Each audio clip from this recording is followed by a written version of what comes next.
What is going on, everyone? My name's Boit, and I'm back with some more Age Mythology, the Titans action spawn. Not spawning, because we've got to talk about our co-caster, Mr. ChronoJJ. How you doing, my friend? Not again. I'm doing good. I'm doing good. Hello. Okay, we've got Nullus in the bottom of the map, in the blue color playing as Thor, in the top of the map in the red color playing as Loki. His name is BonQuiQui. I'm excited here. I'm really, really hoping that BonQuiQui's checked out my Loki Mediterranean strat here, and he goes for the stylish but devastating sacrifice water win game fast heroic Hursa flaming weapons all in destruction, and we'll see what happens. Why? Why Loki though?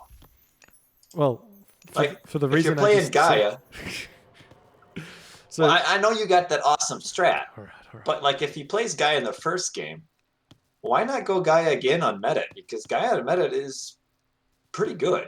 Gaia on meta is pretty good, but I guess BonQuiQui, not to know much about him, he does play the extended edition, but I know that his three main gods. He plays Gaia, he plays China or Fuji, and he plays Loki. So he's obviously well versed in the Loki, but I am surprised to see someone willingly walk into Mediterranean with Loki because there's so many difficult matchups. Even your favorite matchup against Gaia is still difficult as Loki. In fact, some might argue that Gaia wins the matchup on Mediterranean. So Yeah, we'll it's see. close. We'll see what happens. We'll see what these guys are going to go for. Yeah, I mean, because like if I'm BonQuiQui there, considering that Nullus went Greek in game one, I would have thought he would go Greek game two, and like Loki into a Greek here would be that's scary. I mean, in the end, he didn't get Greek, but Yep. man, Well, there has been some development with Thor, specifically Thor, but somewhat Odin as well recently, where the Norse players have been going and having a lot of success in the tournaments by going 3 docks against the Greek players on Mediterranean and managing to utilize the stronger economy of Norse to get out more archer ships, a little bit delayed, but get more of them, and then beat the Greek players on the water. And it's obviously up to the Greek players now to innovate a little bit to get on top of what that strategy is in order to beat that one. But maybe that's what Nullus was thinking here. Maybe he can try out this Thor strat, but it's not looking like he's going for it. He's just playing what looks to be standard Thor shenanigans. that's a nice age up time. Yep. 403. Ooh. I guess we should talk about the Dwarven Gold Mine, right? So in 5.0, it starts with 750 gold, which means you don't have to build an Ox Guard in the Archaic Age. That's actually a pretty significant buff on a map like this. Because every second counts on the early Mediterranean fights. I mean, you get your first boats out and you can continue the aggression. Like, BonQuiQui, he better start building oh, he's going with a forward temple. Ooh, But maybe it's a Heimdall. it might, I don't know if that's going to work. I mean, only one dock. I mean, all his fishing ships going to go idle so fast. Like, he's not even aging up yet. Like, he's a full minute behind. He's going up Heimdall. Yeah. He's going up But Heimdall. a 503 Heimdall. And I don't even know if he's going to get the second dock up in time before the longboats get there. Honestly, first I want to say a huge thanks to One Poop, who's just donated 1,000 bits, and he's going to say player 3 ChronoJJ will win. I've got my hopes set on a ChronoJJ make it into Champions League. Got my hopes set. But the delayed Heimdall from BonQuiQui isn't so crazy because so long as he doesn't give away that he's forward here, he may be able to just match the Hursa and then move in, but it's looking like Nullus is walking over here. Gonna see the Skraeling, but he's turning around. Oh, he sees the Hursa as well. So that may be enough to give away that he should make a longhouse here. We do see the spy going down as the fishing ships are already getting garrisoned. The dock was denied. It was denied, yes. That's big, too. Yeah, I don't know about this Heimdall. I mean, the only thing he can get is if like he manages to just sit on top of that gold mine and just completely block him from gold. But I don't know if he's gonna be able to do that. I think Nullus is housed. Nullus is definitely a house. He's just about to lose a house as well. So Nullus at 44 or 45 population here. The longhouse is going up, and BonQuiQui's got a little bit of resource in the bank right now to build out these Hersa and make a huge push. And he should be moving in with these Hersa instead of running away, hitting this sentry tower on the gold mine, and then maybe even undermining the temple to take it down faster. Forest fire. No Bill's killed. But yeah, this one Valk could be really annoying because there's no heroes back there. We saw this in the, I want to say it was Shadowfax Soup Best of the Best tournament, where Soup went for a Heimdall rush and he just lost so much economy to the Valkyrie because you don't have a Hersa in your base to defend against it. Yeah. We're looking at. He's sending one back now. BonQuiQui is. But yeah, I mean, Nullus made what, 6, 7 warboats, and now he has full control of the water. Yep, and he does have what, 8 fishing ships now, so he's gonna have a lot of food to make Hersa. But maybe that's what BonQuiQui wants. If Nullus has got a lot of food, he's gonna make infantry units, and then the throwing axemen can come in and clean up, and then following that up, then you can make the Einhjar with throwing axemen. It's really, really strong. I don't know if any of this is what BonQuiQui wants. It looks like really good. He gets an Einhjar spawn.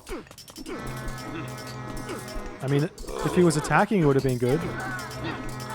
He's taking this fight. It looks like the damage done from Nullus is incredibly big here to this army, but it's looking like BonQuiQui can keep moving in. It's super close, but it's looking like it's dwindled out here. Yeah. Nullus is defended.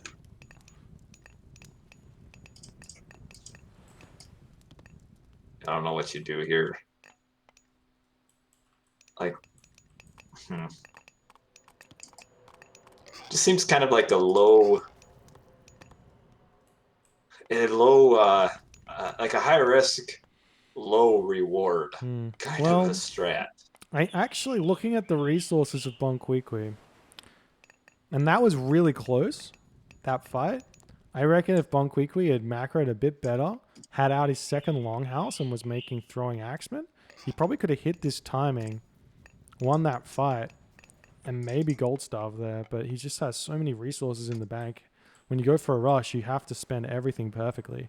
Yeah, because you can't have stuff sitting, because your whole goal is to just kamikaze in on that gold mine, and if you can block the gold mine, then you probably win. But if you can't, then all those extra resources you have sitting in your bank, I mean, they don't do anything. Exactly.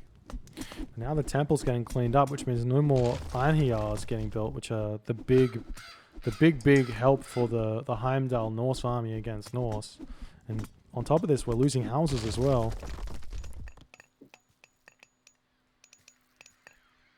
Yeah. Hey, you know what? It's BonQuiQui's first tournament action here. He's just warming up. He's letting everybody know that he's here. And maybe he's tanking so that the rest of them undervalue his performance. Maybe. Oh, the dwarves just high-fiving the throwing axemen as they're walking forward here. Both just ignoring each other. And everyone's like, oh, that was awkward. But I do think in this Heimdall rush, the answer to all of the woes that happen for the Heimdall rusher is that you need to send that first Hersa back to your base to deal with the Valkyrie, otherwise you lose so much there. And then you need to make sure you get up enough military buildings in order to produce. But we're about to have a fight here. Oh, you cannot run away.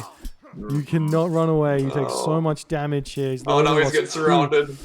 Oh, Nullus, perfect play. Has medium infantry as well. All of the Hersa are out. But these Einhjar are going to die so quickly. Yeah, hate to see it. Put me in, coach. GG, well played by Nullus. GG's. It was a quick one. I want to look at. Let's look at the kill death. Ooh, don't look at the kill death ratio. So if we look actually at the timeline and we look at all resources, when BonQuiQui hits the classical age, essentially, if you look at the actual difference here in terms of resources spent, there's at like 530, the resources are approximately the same difference in which longboats are being spent. No, actually a little bit in BonQuiQui's favor, right? So the difference in resources for BonQuiQui at that point was almost BonQuiQui favored on the land. So the problem that he had, if we look at the all resources count, is that, not the all resource total, is that for the entirety of this rush, BonQuiQui is floating anywhere in vicinity of 800 to 900 resources, which you just cannot do if you want to make any sort of rush happen against a competent player. And Nullus, conversely here, he's spending mostly all of his resources as soon as he realizes that the rush is coming, and defends beautifully. Yeah, because I mean, if he has, I mean, even if we're just going to say he spent 400 more of those resources on his army, that's what I mean. When you try to figure out, that's four. You know, You're looking at 4 to 5 more throwing units. X-Men. Yep. Yeah, in that, 4 to 5 more throwing early X-Men. fight, you win that He'd fight. win that one. You win it, and the gold mine gets denied, and no gold mine left because Nullus casted it at the start of the game. So then you're chasing and trying to prevent sneaky dwarfs getting to gold mines. So this is not the most crazy of strategies from BonQuiQui. It just needs a little bit more execution. Yeah, I mean, not getting that second dock up too was pretty big because then he has another dock that he can garrison boats in and kind of shoot at the long boats and potentially come back on water later. Yeah. But the one thing that Soup did, which I really liked, was he actually made only one dock, but he still made some longboats. That way, that forces the Norse player, if he wants to push off food, to make like 3 or 4 more boats than he otherwise would have to deal with your one boat production, and then he just sits on the dock and tries to hold on to the fish for as long as possible, which means more resources spent, but a slightly delayed attack. But that's obviously not what BonQuiQui did. But GG's. I'm actually done for now. So thank you guys for watching. If you enjoyed, please consider hitting the follow on my Twitch channel or over on ChronoJJ's Twitch channel.